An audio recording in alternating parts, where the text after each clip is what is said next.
آج سے 15 سال پہلے کی بات ہے۔ ہمارے محلے میں ایک گورکن رہتا تھا جو فوت ہو چکا ہے۔ اس کا نام محمد یوسف تھا۔ مضبوط جسم اور بڑی بڑی آنکھیں جن میں نور ہی نور بھرا ہوا تھا۔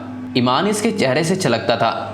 باریک چہرہ تھا۔ اس کی ایک ہی روٹین تھی، صبح گھر سے نکلتا اور شام کو قبرستان سے واپس آتا تھا۔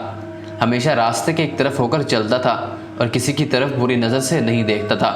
ایک دن محلے کے پڑھے لکھے لڑکے اکٹھے ہوئے اور یوسف سے کہنے لگے کہ آپ کا سارے قبرستان میں سے گزر ہوتا ہے، ہمیں کوئی واقعہ سنائیں۔ کہ سن کر یوسف سنجیدہ ہوا اور لمبی سانس لی اور کہنے لگا، آج مجھے 27 سال ہو گئی ہیں، میں قبریں بنا رہا ہوں۔ میرے ساتھ ایک ہی واقعہ گزرا ہے۔ گرمیوں کی دوپہر تھی، کچھ لوگ میرے پاس آئے کہ بابا جی قبر بنانی ہے۔ میں نے پوچھا کہ آدمی ہے یا عورت ہے، تو انہوں نے بتایا کہ عورت ہے، کرنٹ لگنے کی وجہ سے فوت ہو گئی ہے۔ وہ لوگ یہ کہہ کر چلے گئے۔ میں عموماً اکیلا ہی قبر بناتا ہوں۔ میں نے سخت گرمی میں قبر بنانا شروع کر دی۔ دوپہر کے 2:30 بجے تک قبر مکمل ہو گئی۔ قبر کو فائنل کرنے کے لیے میں نے قبر کے اندر کھدال ماری تو مجھے ایسے آواز آئی جیسے کوئی شیشے کی چیز ٹوٹ گئی ہے، اور بس پھر خوشبو ہی خوشبو پھیل گئی اور قبر ٹھنڈی ہو گئی۔ میں قبر میں ہی لیٹ گیا۔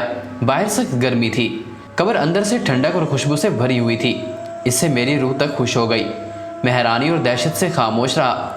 مغرب کے بعد جنازہ آ گیا۔ عورت کی ورثہ نے اسے دفنا دیا اور چلے گئے، مگر میرے اندر تجسس بھرا ہوا تھا کہ اس عورت کی کون سی نیکی ہے جس کو اتنا بڑا انعام ملا ہے۔ باتوں ہی باتوں میں نے معلوم کر لیا تھا کہ عورت فرید گیٹ بہاولپور کے اندر رہنے والی تھی اور بجلی کے کرنٹ لگنے سے فوت ہو گئی ہے۔ آباء و اجداد یہیں کے رہنے والے تھے۔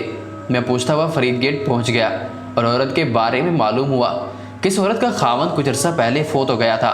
وہ بیچارہ 6-7 سال بیمار رہا۔ اس عورت نے دن رات اس کی خدمت کی۔ خاوند کی شدید بیماری کے باوجود اس کے ساتھ بے وفائی نہیں کی اور دل و جان سے اس کی خدمت کرتی رہی۔ غربت کے باوجود اس کو محنت مزدوری کر کے کھانا کھلاتی رہی اور اپنے جذبات کو اپنے بیمار خاوند پر قربان کر دیا۔ جو لوگ اللہ تعالیٰ کی رضا کی خاطر بے لوث انسانیت کی خدمت کرتے ہیں اور اپنی راتیں بھی اللہ کی راہ میں جاگتے ہیں، انہی لوگوں کے بارے میں اللہ تعالیٰ نے فرمایا ہے کہ میں ایسے ایسے انعامات دوں گا کہ جس کو کسی آنکھ نے نہ دیکھا اور کسی نے تصور بھی نہیں کیا۔ خوش نصیب ہیں وہ لوگ جن کی قبریں خوشبو اور ٹھنڈک سے بھری ہوئی ہیں۔ دعا ہے کہ اللہ تعالیٰ ہماری اور سب مسلمانوں کی بخشش فرمائے، آمین۔